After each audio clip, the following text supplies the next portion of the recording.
News when you want it. With Bloomberg News Now, I'm Ed Kalegi. After months of intensive talks and shuttle diplomacy, a trade agreement between the European Union and the U.S. now rests mostly on Donald Trump. European Commission President Ursula von der Leyen will travel to Scotland to meet the U.S. president on Sunday, as the two sides aim to conclude a deal ahead of Friday's deadline, at which point 30% tariffs on the bloc's exports to the U.S. are otherwise due to kick in. EU officials have repeatedly cautioned that a deal ultimately rests with Trump, making the final outcome difficult to predict. President Trump says he called the leaders of Thailand and Cambodia to urge them to stop the fighting that erupted earlier this week, warning that he would not make a trade deal with either country while the conflict continued. Trump said in a social media post on Saturday, "We happen to be, by coincidence, currently dealing on trade with both countries, but do not want to make any deal with either country if they are fighting, and I have told them so." Trump said he had spoken with Cambodian Prime Minister Hun Manet and Acting Prime Minister Puntham Wachayachai, and that both leaders expressed support for a, quote, immediate ceasefire.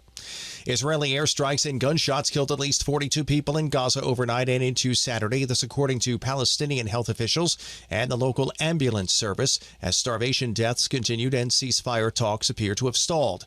Gunfire killed at least a dozen people waiting for aid trucks close at a crossing with Israel in the north.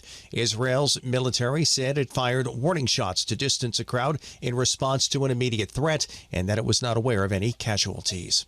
Taiwanese voters rejected a bid to oust about one-fifth of their lawmakers, all from the opposition Nationalist Party, in a recall election Saturday, dampening hopes for the ruling party to flip the balance of power in the self-ruled island's legislature.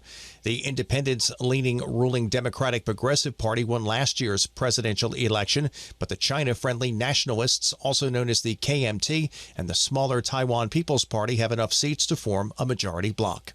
Union Pacific could reach an agreement to acquire Norfolk Southern and create a transcontinental rail behemoth as early as next week. The deal, which would be the largest deal ever in the rail industry, is likely to include both cash and stock. Union Pacific and Norfolk Southern announced on Thursday that they were in advanced talks. Details of an agreement, including the timing and structure, could still change. Norfolk Southern is set to report second quarter earnings on July 29th. A representative for Union Pacific declined to comment, while a spokesperson for Norfolk Southern did not immediately respond to requests for comment.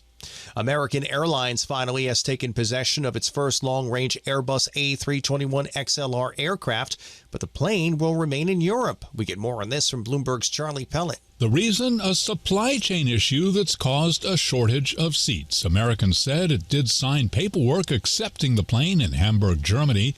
The airline ordered 50 of the longer-range aircraft in 2019 and plans to initially use this first plane on American transcontinental routes later in the year before shifting it to international service. The aircraft is part of American's plan to increase its long-haul fleet to 200 in 2029, up from about 125 today. In New York, Charlie Pellet, Bloomberg Radio. Our favorite tech devices are gross. Bloomberg's Amy Morris reports. Most of us don't clean our tech toys enough. Earphones get waxy buildup, screens get smudged, keyboards get crumbs and whatever.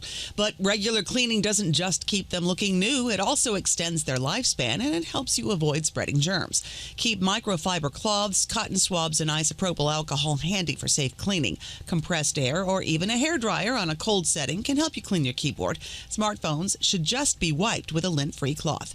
And earbuds, well, they need extra care, with different brands recommending specific methods. Amy Morris, Bloomberg Radio. Now I don't want to touch anything.